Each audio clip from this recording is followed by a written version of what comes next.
He hasn't do something. He hasn't get up. Because you see, for 38 years, his perspective has been down here. This is all he knows. This is all he sees. 38 years. His level, his mindset, his perspective is right here. Jesus says, get up.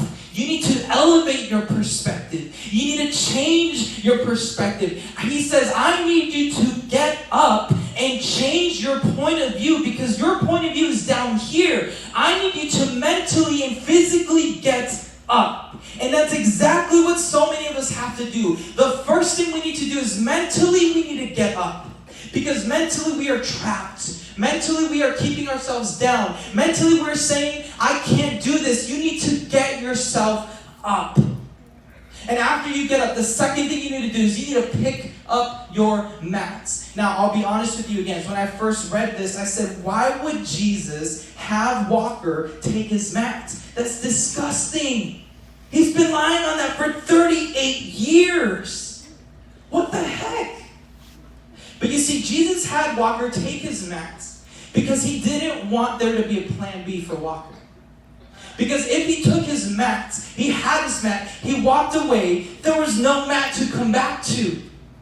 And some of you, that's what you need to do. You need to make sure that there is no plan B. Because when you are done, when you decided you need to move on, there's no plan B for you. And for some of you, that means you need to get rid of your computer. You need to install an accountability app. For some of you, that means that you need to completely delete or block certain people off your phone.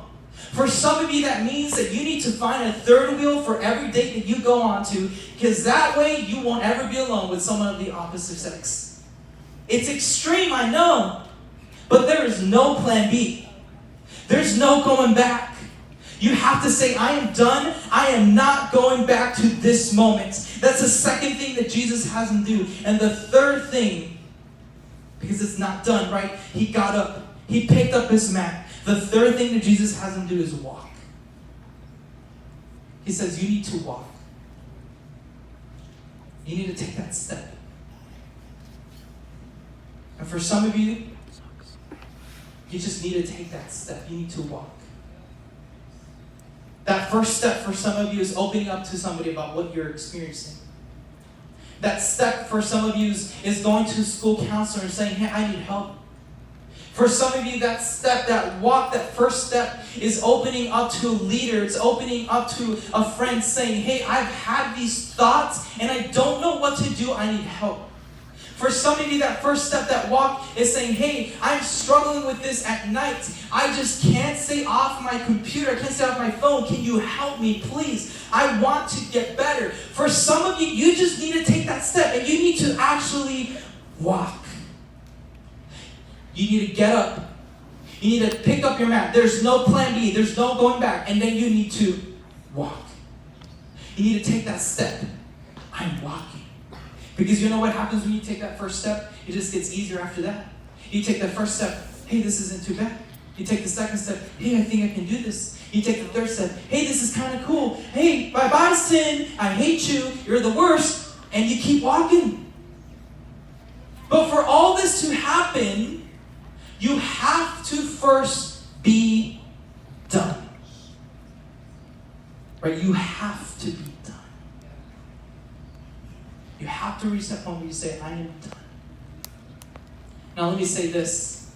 I'm about to land the plane here, but let me say this. I say this for last, not because it's the add-on at the end, but because it's the most important part. At the end of the day, Walker wasn't healed on his own. At the end of the day, it was because of Jesus coming into his life that he got healed. Right? At the end of the day, it was because Jesus came to him. And it was through the power of Jesus that Walker was healed.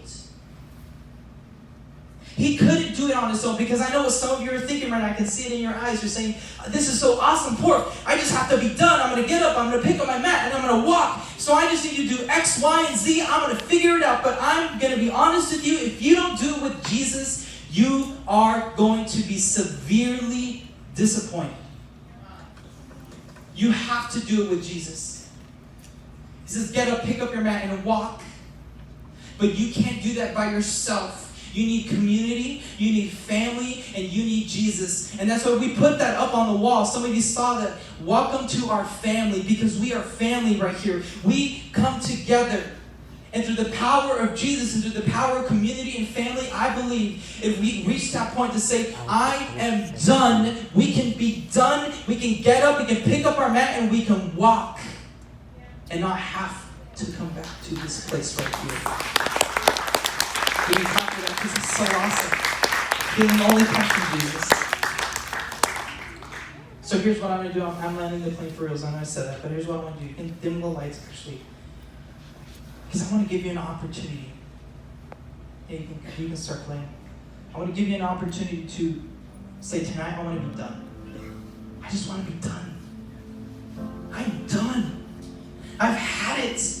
I am sick of this. I am sick and tired of being tied down by sin. I'm sick and tired of being here on the floor with the same level and perspective. I need to get up, pick up my mat, and walk. I just want to be done.